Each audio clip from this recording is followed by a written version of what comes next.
හොඳයි සුබ දවසක් හැමෝටම. අපි අද බලමු මාකට් අප්ඩේට් එක ගැන. වීඩියෝ සමහරට වෙනද වීඩියෝ වලට වඩා පොඩ්ඩක් දිග වෙයි. එහෙම වුණොත් එහෙම ඔයාලා මේ ස්කිප් නොකර ස්පීඩ් එක වැඩි කරලා බලන්න. මොකද කාරණා කීපයක් ගැන මේ කියන්න තියෙනවා.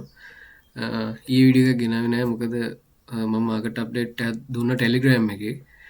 එතකොට ඒ විදිහටම තමයි මාකට් එක වැඩ කරේ. එතකොට ඔයාලා මේ වෙනකන් ටෙලිග්‍රෑම් එකට ජොයින් වෙලා නැති කෙනෙක් ඉන්නවා නම් අපේ ලින්ක්ස් තියෙනවා බයෝවල තියෙනවා පින් කමෙන්ට් වල තියෙනවා අර එක එක සෝෂල් මීඩියා එකට අනුව එක එක විදිහට තියෙන්නේ. එතකොට ඔයාලා ඒවට ගිහලා පොඩ්ඩක් හොයලා බලලා ජොයින් වෙන්න පුළුවන්. හරි අපි වීක්ලි chart එකේ ඉඳන් පටන් ගමු පොඩ්ඩක්. එතකොට වීක්ලි chart එක වලට බලා ගන්න පුළුවන් කලින් සතියේ වීක්ලි කැන්ඩල් දෙකකම හයි ස්ටේක් අවුට් කරා. එතකොට හයි ස්ටේක් අවුට් කරලා දැනට මාකට් එක පොඩ්ඩක් ආයේ රිජෙක්ට් වෙන ස්වභාවයක් තියෙනවා. හරිද? එතකොට මම මේකේ ඔයාලට කිව්වා ෆේක් අවුට් එකක් දීලා මාකට් එක හැරෙන්නත් පුළුවන් කියලා. එතකොට අපි මෙතන බෑ ෆ්ලැග් පැටර්න් එකක් දාගත්තා. මේ විදිහට බෑ ෆ්ලැග් එක ඇතුලේ තමයි තාම ට්‍රේඩ් වෙන්නේ. එතකොට ඩේලි chart එක ඔකේ දාගත්තොත් එහෙනම් මේක පැහැදිලිව බලා ගන්න පුළුවන්. එතකොට ඩේලි chart එකේ ඩේලි කැන්ඩල් එකක්වත් අපේ කතා කරපු ට්‍රෙන්ඩ් ලයින් එකට උඩින් ක්ලෝස් වුණේ නැහැ. හරිද? ඩේලි කැන්ඩල් එකක් ක්ලෝස් වුණේ නැහැ. ඊයේ දවසේ කැන්ඩල් එක පොඩි එකක් තියෙන කැන්ඩල් එකක් විතර ක්ලෝස් වුණේ.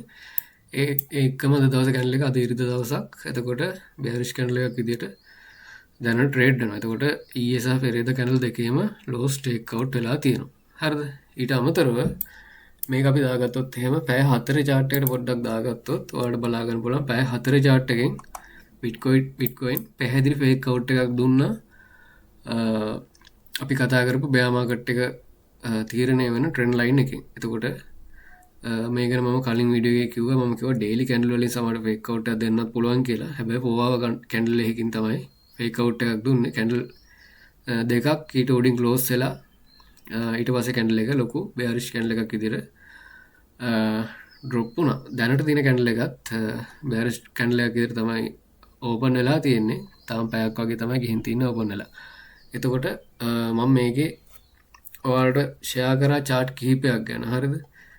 chart කිහිපයක් ෂෙයා කරා. එතකොට මම මේ bear flag එක පොඩ්ඩක් අයින් කරගන්නවා. අයින් කරගෙන head and shoulder pattern එකක් ගැන ඔයාලට පොඩි idea එකක් දුන්නා මම Telegram එකේ. හරිද? එතකොට මේකේ පැහැදිලිවම left shoulder එක තියෙනවා, head එක තියෙනවා. එතකොට right shoulder එක create වෙන ගමන් තියෙනවා. එතකොට මේක invalid වෙන්නේ මේ head එකට වඩා උඩින් candle close වෙන ගත්තොත් මේ pattern එක invalid වෙනවා. එහෙම නැතුව මේක මේ විදිහට drop වෙන්න ගත්තොත් එහෙම pattern එක create වෙනවා. හරිද? එතකොට මේක තාම too early. ඒ කියන්නේ ඔයාලට තාම කලින් වැඩි මේ pattern එක ගැන කතා කරන්න. හැබැයි මම පොඩි idea එකක් දුන්නේ මෙහෙම වෙන්නත් පුළුවන් කියලා. හරිද? එතකොට මේ විදිහට තාම shoulder එක හැදෙන ගමන් තමයි තියෙන්නේ. එතකොට මේක invalid වෙන්න පුළුවන් ඕනම අවස්ථාවක. එතකොට අපි shoulder එක හැදුනට පස්සේ ඊට පස්සේ වෙන දේ ගැන කතා කරමු. එතකොට දැනට ඔයාලට මේ වගේ idea එකක් පොඩ්ඩක් ඔළුවේ තියාගන්නත් පුළුවන්. හරිද? මම ඒක පොඩ්ඩක් අයින් කරන්නම්. ඊට පස්සේ අපි කතා කරොත් එහෙම අපි આવොත් එහෙම Bitcoin වල futures chart එකට. හරිද? futures chart එකට ඇවිල්ලා මම මේ විදිහට මෙතන පොඩි channel pattern එකක් ගැන කතා කරා. මේ channel pattern එකෙන් මේ විදිහට ඔයාලට මම path එකක්ම පෙන්නුවා. පොඩි fake out එකක් ගිහිල්ලා. හරිද? පැය 4 chart එකේ අපි ඉන්නේ පැය 2කට වගේ આવොත් එහෙම පැහැදිලිව බලා ගන්න පුළුවන්. මේකත් මම Telegram එකේ share කරලා පොඩි fake out එකක් ගිහිල්ලා market එක පල්ලෙහාට එන්න පුළුවන් කියලා. එතකොට ඔයාලට බලා ගන්න පුළුවන් අපි ඇඳ පාත් එක දිගේ හරියට ඉරි දිගේම මාකට් එක එනවා. ඒ කියන්නේ පොඩ්ඩක් තව එහාට ගිහිල්ලා පැටර්න් දෙකේම ෆේක් අවුට් වුණා. ෆේක් අවුට් වෙලා තමයි මාකට් එක පහළට ආවේ. හරිද? ඒකම මම කිව්වා ඔයාලට ෂෝට් ට්‍රේඩ් එකක් ගන්න පුළුවන් කියලා. මේ හරිය ඉඳන් මම කිව්වා ෂෝට් ට්‍රේඩ් එකක් ගන්න පුළුවන්. ඒ ගන්නකොට මෙතන 7යි 8යි 6 ෆිබ් ලෙවල් එක තමයි මම මේ මාක් කරලා තින්නේ. ඒ 7යි 8යි 6 ෆිබ් ලෙවල් එකට උඩින් පැය කැන්ඩල් එකේ ක්ලෝස් වෙන්න ගත්තොත් එහෙම එක්සිට් වෙන්න කියලා. එතකොට ඔයාලට බලා ගන්න පුළුවන් එකම පැය කැන්ඩල් එකක්වත් ඊට උඩින් ක්ලෝස් වුන්නේ නැහැ. එතනින් හරියටම රිජෙක්ට් වෙලා මාකට් එක ඩවුන් වුණා. එතකොට ඔයාලා මෙතනින් ට්‍රේඩ් එකක් කැච් කරගත්තා නම් ඔයාලට හොඳ ප්‍රොෆිට් එකකට යන්න පුළුවන්. අපේ chat group එකේ එහෙම කට්ටිය ප්‍රොෆිට් ෂෙයා කරනවා. අපි signal group එකේ දෙන ඒවා වැඩ කරපුවා ඔක්කොම ෂෙයා කරනවා. හරිද? එතකොට මම මේවා අප්ඩේට් ඔක්කොම ෆ්‍රී ඔයාලට ෂෙයා කරා chart එකකම. එතකොට ඒව ෆලෝ කරා නම් අනිවාර්යයෙන්ම ඔයාලට හොඳ ප්‍රොෆිට් එකක් ගන්න අවස්ථාවක් තිබ්බා. හරිද?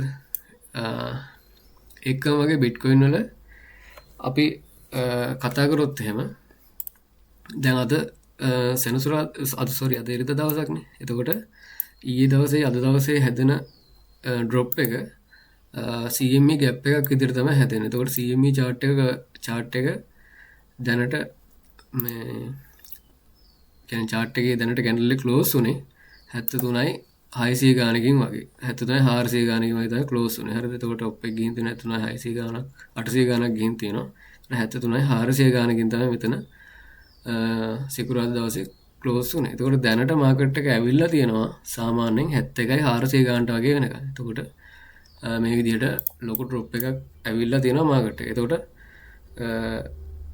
සඳුදා දවසේ කියන්නේ හෙට දවසේ මාකට් එක ඕපන් වෙද්දි CME මාකට් ඕපන් වෙද්දි මෙතන ලොකු ගැප් එකක් එක්ක මාකට් එක ඕපන් වුණොත් එහෙම ඔයාලට මෙතන CME ගැප් එකක් ලොකුවට බලා ගන්න පුළුවන්. ඒ කියන්නේ මේක තාම ගැප් එක හැදිලා නැහැ. කියන්නේ අද දවසේ මාකට් එක පම්ප් වුණොත් එහෙම මේ ඒ කියන්නේ ක්ලෝස් වෙච්ච තැනටම එහෙම වුණොත් ගැප් එකක් හැදෙන්නේ නැහැ. කියන්නේ මම කියන්නේ දැනට තියෙන සිටුේෂන් එකත් එක්ක මේ විදිහට ගැප් එකක් හැදිලා තියෙනවා. හරිද? එතකොට කලින් ෆිල් වෙච්ච නැති CME ගැප්ස් දෙකක් තියෙනවා. හරිද? එකක් තමයි මෙතන අනිත් එක තමයි මෙතන. එතකොට මේ ගැප්ස් ෆිල් කරන්න මාකට් එක එන්න අවස්ථාවක් තියෙනවා. ඒතර මාකට් එක අලුතෙන් මාකට් එක සාමාන්‍ය මේ වගේ ලෙවල් එකකින් ඕපන් වුණොත් එහෙම එතකොට මේක ෆිල් කරලා මේවට එන්නත් පුළුවන්. නැත්තම් මේවා ෆිල් කරලා මේකට යන්නත් පුළුවන්. හරිද? එතකොට කොහොමද ඒ දෙක එකක් නෙවෙන්නේ. එතකොට ඒ දෙකටම ප්‍රිපෙයාර් වෙන්න ඕනේ. එතකොට CME ගැප් එක විතරක් ඔයාලා ફોකස් කරන්නේ නැතුව ඊට අමතරව ඩයිවර්ජන්ස් තියනවද, රෙසිස්ටන්ස් තියනවද, ඊළඟ ෆිබ් ලෙවල් වලට මාකට් එක ඇවිල්ලා තියනවද? එතකොට ඔය වගේ දේවලුත් මේකට කම්බයින් කරගෙන තමයි ඩිරෙක්ෂන් එක ගැන තීරණය කරන්න වෙන්නේ. හරිද? එතකොට ඒවා අපි හරියටම ප්‍රෙඩික්ට් කරලා ඔයාලට අප්ඩේට් දෙනවා. එතකොට ජොයින් වෙලා ඉන්න කට්ටියට හම්බෙන වාසිය තමයි ඒක. කියන්නේ ටෙලිග්‍රෑම් එකේ ජොයින් වෙලා ඉන්න කට්ටියට. හරිද? ඊට පස්සේ ගත්තොත් එහෙම අපි ආයෙත් යන් බිට්කොයින් වල ෆියුචර්ස් chart එකට. එතකොට මේකෙත් අපි බිට්කොයින් වල ගත්ත මෙතනින් ෂෝට් පොසිෂන් එකක්. හරිද? එතකොට මේ පල්ලෙහා හරියන ෂෝට් පොසිෂන් එකක් ගත්ත අපි මේ උඩ හයිස් වලට ස්ටොප් ලොස් එක තියාගෙන. එතකොට ඒක ස්ටොප් ලොස් එක හිට් වුණා. සාමාන්‍ය 2.2යි 2.3ක් වගේ මට මතක විදිහට ඔය වගේ ගානක් තමයි හිට් උනේ. එතකොට කියන්නේ ලොස් වෙන එක සාමාන්‍ය දෙයක්. හරිද? ඒක ලොස් වෙන එක කාටවත් නවත්තන්න බෑ.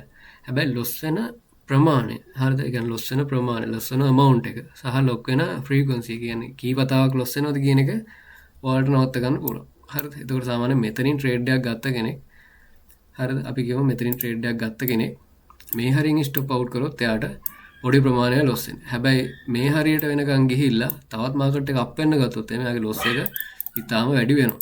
හරිද? එතකොට ඒ වගේ විදිහට සාමාන්‍යයෙන් එතන මේ මං කිව්වොත් එහෙම ට්‍රේඩ් එක හෝල්ඩ් කරගත්තොත් එහෙම ඔයාලට සිද්ධ වෙන පාඩුව වැඩි. හරිද? ඒ නිසා ලොස් වෙන එක සාමාන්‍ය දෙයක්. හැබැයි ලොස් එකේ amount එක තීරණය කිරීම ඔබ සතුයි. එතකොට පොඩි ප්‍රමාණයකින් ට්‍රේඩ් එක ක්ලෝස් කරලා අලුතෙන් ට්‍රේඩ් ඔපචුනිටි එකක් ගන්න එක තමයි වඩාත්ම හොඳ. එතකොට දැන් බිට්කොයින් දැනට අපි ගත්ත ට්‍රේඩ් එක 76 ලෙවල් එක රෝඩින් ස්ටොප් ලොස් තියාගෙන ගත්තේ. මේක දැනට රන් වෙන ප්‍රොෆිට් වලින් ඊට අමතරව අපි BNB එක එහෙම හොඳ ප්‍රොෆිට් එක රන් වෙනවා. හරිද? මම මේ පොසිෂන් එක දාලා පෙන්නන්නම් ඔයාලට.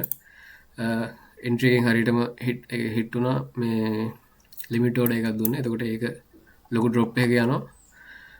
ඊට පස්සේ ගත්තොත් එහෙම එතේරියම්. හරිද? එතේරියමුත් හොඳ ප්‍රොෆිට් එකක යනවා. එතේරියම් වලත් අපි මෙතනින් පොඩි ස්කැල්ප් එකක් ගත්තා. ස්කැල්ප් එකක් අරගෙන ඒක ස්ටොප් ලොස් එක හිට් වුණා. මොකද මෙතන හයි එකට උඩින් තමයි අපි ස්ටොප් ලොස් එක දීලා තිබ්බේ. එතකොට පොඩි ලොස් එකක් ගියා. හරිද? පොඩි ලොස් එකක් ගිහිල්ලා සාමාන්‍ය මේ හරියෙන් එන්ට්‍රීස් ගත්තේ 2.5 වගේ පොඩි ලොස් එකක් ගියා. හැබැයි ඒ ලොස් එක සම්පූර්ණයෙන්ම දැන් රිකවර් වෙලා තියෙනවා. 3 ගානක් ඩ්‍රොප් වෙලා තියෙනවා. එතකොට මෙතනින් කෙනෙක් සම්පූර්ණයෙන්ම පොසිෂන් එක ක්ලෝස් කරගත්තත් එයාට හොඳ ප්‍රොෆිට් එකක් ඇවිල්ලා තියෙනවා. ඒ කියන්නේ අර කලින් වෙච්ච ලොස් එක සම්පූර්ණයෙන් රිකවර් වෙලා තියෙනවා. එතකොට අර ලොස් එකේ දිගටම ට්‍රේඩ් එක අල්ලන් ඉන්නේ නැතුව මේ විදිහට පොඩි ලොස් එකකින් අයින් වෙනවා. ආයි හොඳ ඔපචුනිටි එකක් ආව ගමන් ට්‍රේඩ් එක ගන්න. ওই විදිහට යන එකකින් ලොකු වාසියක් එයාට අත් වෙනවා. හරිද? දැනට එතේරියම් තියෙන්නේ රෙසිස්ටන්ස් එකක් යට. මම ඒ ටික ඔයාලට පෙන්නන්නම්. එතේරියම් අප්ඩේට් එකට ඇවිල්ලා ඊට කලින් පොඩ්ඩක් පොසිෂන් ටික ඔයාලට පෙන්නලා ඉන්නම්. ඊට අමතරව සොලාන ගත්තොත් තියෙනවා. හරිද? සොලාන වලත් හොඳ ඩ්‍රොප් එක යනවා මාකට් එක. ඒතකොට 4.4 ගානක ප්‍රොෆිට් එක මාකට් එක යනවා. හරිද? මේ විදිහට ට්‍රේඩ් කිහිපයක්ම අපි කැච් කරගත්තා. දැනට ඒවා හොඳ ප්‍රොෆිට් එක යනවා. එතකොට අර ලොස් එක මිනිමම් කරගෙන ඔයාලගේ කැපිටල් එක ග්‍රෝ කරගන්න ඕන නම් අපිත් එක්ක එකතු වෙන්න පුළුවන් ඔයාලට. chat group එකේ එහෙම කට්ටිය එයාලගේ කැපිටල් එක ග්‍රෝ වෙච්ච විදිහ දානවා. එතකොට ඒවා ඔයාලට බලා ගන්න පුළුවන්. නැත්නම් ඕනම කෙනෙක්ට ඇවිල්ලා chat group එකෙන් අහන්න පුළුවන් මෙහෙම හොඳයිද එහෙමද කියලා. එතකොට මගෙන් ඇහුවොත් ඒ කියන්නේ මගෙන් ඇහුවොත් accuracy කොහොමද කියලා මම එයාට අනිවාර්යයෙන්ම කියන්නේ ඔයා chat group එකට message එකක් දාන්න. message එකක් දාලා ඉන්න කට්ටියකින් අහන්න. මොකද මගෙන් අහලා වැඩක් නැහැ. මම මොනවා කිව්වොත් වැඩක් නැහැ නේ. එතකොට අපි දෙන අප්ඩේට් පාවිච්චි කරන කට්ටියකින් එපේ අහන්න. එතකොට එයාලගෙන් අහන්න කියලා මම මේ වෙලාවට කියනවා. එතකොට සමහර කට්ටිය අහනවා. අහද්දී එයාලට රිප්ලයිත් එතනින්ම හම්බ වෙනවා. හරිද? ඒකින්ද ඔයාලට අර අනිත් අයත් එක්ක සාකච්ඡා කරගෙන ගමනක් යන්න අවස්ථාවක් තියෙනවා. හරි. එතකොට මම Bitcoin වල අප්ඩේට් එක ඔයාලට දුන්නා. ඊට පස්සේ පොඩ්ඩක් Ethereum වලට යන්. Ethereum වල high time frame එකට දාග ගියොත් එහෙම සාමාන්‍යයෙන් daily chart එකට ගියොත් daily chart එකේ ඔයාලට පුළුවන් ඊයේ දවසේ candle එක අපි මෙතන කතා කරපු ට්‍රෙන්ඩ් ලයින් එකට උඩින් ක්ලෝස් වුණා. හරිද? එතකොට ඊයේ දවසේ කැන්ඩල් එක මෙතන උඩින් ක්ලෝස් වෙලා අද දවසේ කැන්ඩල් එක දැනට ආයි පල්ලෙහාට ඇවිල්ලා ට්‍රේඩ් වෙන ස්වභාවයක් තියෙනවා. හරිද? එහෙම වුණොත් එහෙම මේක ෆේක් අවුට් එකක් බවට පත් වෙනවා. අද දවසේ කැන්ඩල් එකත් මේ විදිහට ක්ලෝස් වුණොත්. එතකොට Ethereum වල ට්‍රේඩ් එකක් ගත්තේ නැති කෙනෙක්ට ට්‍රේඩ් එකක් ගන්න අවස්ථාවක් තියෙනවා. එහෙම වුණොත් එහෙම මෙහෙම ට්‍රේඩ් එකක් ගන්න පුළුවන් ෂෝට් ට්‍රේඩ් එකක් අරගෙන සාමාන්‍ය මේ ට්‍රෙන්ඩ් ලයින් වලට උඩින් කැන්ඩල් ක්ලෝස් වෙන ගත්තොත් සාමාන්‍යයෙන් පැය කැන්ඩල් වගේ ක්ලෝස් වෙන ගත්තොත් එක්සිට් වෙන්න. මොකද මේක එකපාරක් ෆේක් අවුට් එකක් වෙච්ච හින්දා නැත්තම් පැය 4 වගේ කැන්ඩල් එකක් ක්ලෝස් වෙනකන් යාට ඉන්න පුළුවන්. සාමාන්‍යයෙන් එහෙම ගත්තොත් 100%කටත් අඩු ප්‍රමාණයක් තමයි රිස්ක් කරන්න තියෙන්නේ. එහෙම නැත්නම් එයාගේ ටාගට් ලෙවල් මෙන්න මේ ලෝස් දක්වා සහ මේ ලෝ එක සහ මේ ලෝ එක දක්වා ටාගට් ටික එයාට හදාගන්න පුළුවන්. හරිද? එහෙම වුණොත් එහෙම Ethereum වල ওই විදිහට තමයි ට්‍රේඩ් එකක් ගන්න තියෙන ෂෝට් ට්‍රේඩ් එකක්. ලෝන් ගන්නවා නම් අනිවාර්යයෙන්ම ආයිත් මේ ලෙවල් එකට ඇවිල්ලා හරියට ස්ටැබ්ලිෂ් වෙනකන් ඉන්න. හරිද? එහෙම වුණොත් එහෙම මේ හයි එක ටාගට් කරගෙන වගේ ස්කැල්ප් ලෝන් එකකට යන්න අවස්ථාවක් තියෙනවා. හරිද? එතකොට ওই කාරණා ටික තමයි Ethereum වල කියන්න තියෙන්නේ. ඊට අමතරව අපි Solana වලට ගියොත් එහෙම Solana වල daily chart එක දාගත්තොත් daily chart එකේ Solana කලින් මේ trend line එක break වුණා. break වෙලා ඒක දිගේ ගියේ. හරිද? ඒ කියන්නේ trend line එක දිගේ candle දෙපැත්තට close වෙවි ගියා. එතකොට මේක පොඩ්ඩක් trend line එකට trend line එක අපිට වෙනස් කරලා ඇඳ ගන්න වෙනවා. එතකොට මම එහෙම ඇඳලා ආයිත් ඔයාලට chart එක share කරන්නම්. දැනට අර Bitcoin වල හැසිරෙන විදිහට සාපේක්ෂව තමයි මේ දෙකත් හැසිරෙන්නේ. Ethereum, Solana සහ BNB ওই තුනම හැසිරෙන්නේ ඊට සාපේක්ෂව. හරිද? එතකොට මේක පොඩි time frame එකකට ගියොත් එහෙම ඔයාලට බලා ගන්න පුළුවන්. හරියටම මෙතන golden pocket එක තියෙනවා. ඒක tap කරලා ආවේ. හරිද? ඒක tap කරලා ආයේ 0.5 level එක හරියට මෙතන resistance එකක් තියෙනවා. හරිද? ඒ කියන්නේ මේ loss එක අපි resistance එක mark කරගන්න පුළුවන් අපිට. එතකොට ඒවෙන් reject වෙන ස්වභාවයක් තිබ්බේ. එතකොට අපි ඒව target කරගෙන තමයි short trade එකට entries ගත්තේ. එතකොට දැනට trade එකක් ගත්තේ නැති කෙනෙක් trade එකක් ගන්නවා නම් සාමාන්‍යයෙන් පොඩි trade එකක් ගන්න පුළුවන්. ඒ අරගෙන මේ වගේ මෙන්න මේ තියෙන resistance එකට උඩින් stop loss එකක් තියාගන්න පොඩි ගාන. හරිද? එහෙම තියාගෙන තමයි trade එකක් ගන්න පුළුවන් ඉන්නේ. long වලට යනවා නම් අඩුම තරමේ මෙන්න මේ level එකටවත් එනකන් ඉඳලා යන්න. හරිද? මේ විදිහට market එක drop වුණොත් මේ level වලට එනකන් ඉඳලා සාමාන්‍යයෙන් market එකේ හැසිරෙන ස්වභාවය බලලා divergence එකක් වගේ තියෙනවද කියලා බලලා ඔයාලට පුළුවන් trade එකකට යන්න. හරිද? එතකොට ওই කාරණා ටික තමයි Solana වල කියන්න තියෙන්නේ. BNB වලත් එහෙමයි. හරිද? වැඩි වෙනසක් නැහැ. ඒකත් resistance zone එකෙන් හරියටම reject වෙන්න ගත්තා. daily chart එක දාගත්තොත් අපිට බලා ගන්න පුළුවන් trend line එක උඩ තමයි market එක තාම තියෙන්නේ. එතකොට ඔයාලා ගත්ත position එකෙන් හරිද? මේ position එකෙන් profit ප්‍රමාණය book කරගෙන entry එකට stop loss එක දාගෙන ඉන්න ඕන. හරිද? එතකොට මෙතනින් කවුරුහරි trade එකක් ගත්තා නම් මොකද මෙතන trend line එක උඩන තියෙන කියන support zone එකක් තියෙන්නේ. එතකොට මේ විදිහට ඔයාලට trade ටික run කරගන්න පුළුවන්. BNB වල අලුතෙන් trade එකක් ගන්නවා නම් එක්ක මේ level එකට එනකන් ඉන්න සාමාන්‍ය 612 613 වගේ level එකකට එනකන් ඉන්න නැත්තම් මෙන්න මේ trend line එක සාමාන්‍ය පැය 4 chart candle එකකින් වගේ close වුණොත් මේක break වුණොත් ඔයාලට පුළුවන් trade එකකට අලුතෙන් යන්න. හරිද? ඒ ටික තමයි BNB වල කියන්න තියෙන්නේ. හරිද? ඒතර Bitcoin වල අපි කතා කරා මෙන්න මෙතන තිබ්බ resistance එකෙන් උඩ candle close වෙන ගත්තොත් ඔයාලට පුළුවන් scalp එකකට යන්න කියලා.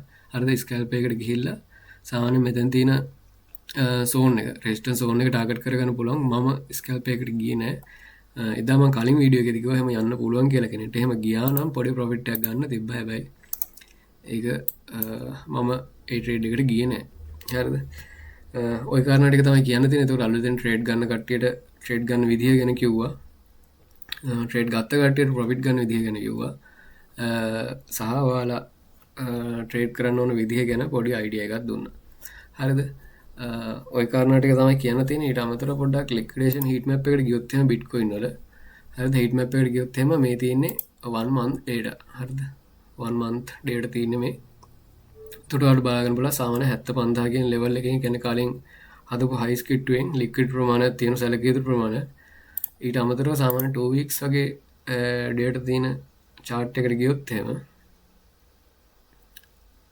ඊට වඩා පොඩ්ඩක් වෙනස් දෙයක් තමයි ඒකේ තියෙන්නේ එහුණුත් මෙන්න මේ 65000 කියන ලෙවල් වලින් ලික්විඩ් ප්‍රමාණයක් තියෙනවා. එතකොට ඔය ලික්විඩ් ලෙවල්ස් දෙකම ටැප් කරන්න පුළුවන් මුලින් මොකක් වෙයිද කියලා හරියටම කියන්න අමාරුයි. එතකොට අර ෂෝට් ඒ කියන්නේ පොඩි ටයිම් ෆ්‍රේම් වල හම්බෙන කන්ෆර්මේෂන්ස් එක තමයි ඒ පැත්ත තීරණය කරන්න වෙන්නේ. දැනට ෂෝට් වෙන පැත්තට තමයි වැඩි නඹුරුතාවයක් තියෙන්නේ. ඒ නිසා අපි ෂෝට් ට්‍රේඩ් අරගෙන තමයි තියෙන්නේ. හරිද? ওই කාරණා ටික තමයි කියන්න තියෙන්නේ එහෙනම්. පරිස්සමෙන් ස්ටොප් ලොස් දාන්න ට්‍රේඩ් කරන වීඩියෝ එක පොඩ්ඩක් දිග්ග වුණා.